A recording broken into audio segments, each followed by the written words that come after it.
Hi, this is Nick, here to review The Shadow of Violence, which will be available to stream July 31st, 2020, courtesy of Saban Films. It was previously known as Calm with Horses when it premiered at the 2019 Toronto International Film Festival. It's the directorial debut of Nick Rowland. It's an Irish thriller about a man named Douglas Arm Armstrong, played by Cosmo Jarvis. Mr. Jarvis, of course, had a phenomenal performance in William Oldroyd's Lady Macbeth in 2016, where he starred opposite Florence Pugh. Of course, we've come to know Ms. Pugh in many films since then, including Midsummer and Little Women last year. But this is really kind of another standout performance for Mr. Jarvis, who's kind of physically transformed from his presence in the Oldroyd picture. Anyway, it's a very familiar narrative penned by Joe Murtagh.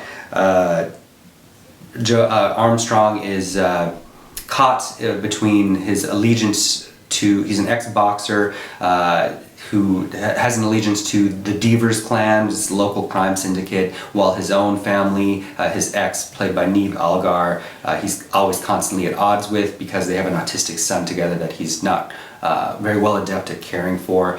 So he's kind of gravitated towards being stuck in a rut, working for the Devers, doing all the nasty things that they don't want to do. He basically takes all of his directions from Dympna, played by Keoghan. And of course, you've seen Mr. Keoghan in things like Yorgos Lanthimos' The Killing of a Sacred Deer. It's a standout in 71, and part of the cast of Dunkirk. Here he's kind of a menacing, spoiled child of criminals, and the dramatic catalyst is turning around a man played by Liam Carney, who, while drunk one night at one of the Devers' infamous parties, sexually assaults the younger sister of Dympna. So Armstrong has to go beat him to a bloody pulp. The powers that be decide that that is not good enough, and so they order him to, Armstrong, to go kill Liam Carney, but he's unable to do so and sets him free out into the wilderness, which comes back to haunt him. And the third part of the film is basically a violent blowout between Armstrong and the Devers clan, including some nasty performances from David Wilmot and especially Ned Dennehy. And then, of course, the showdown between Keoghan and Cosmo Jarvis himself. Not a lot of very familiar beats here that are elevated by Jarvis and Keoghan.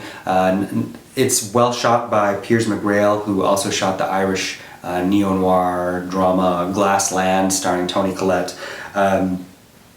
It's just that there's not a lot by way of surprise, but it's definitely worth a watch. I think Cosmo Jarvis is kind of an exciting screen presence, not unlike Matthias Schoenaerts was a decade ago after Bullhead. So it's definitely worth a watch for that. Too bad it didn't keep the original title as Calm with Horses. I think is a little bit more innovative than something generic sounding like The Shadow of Violence. But otherwise I would give it 3 out of 5 stars. Thank you.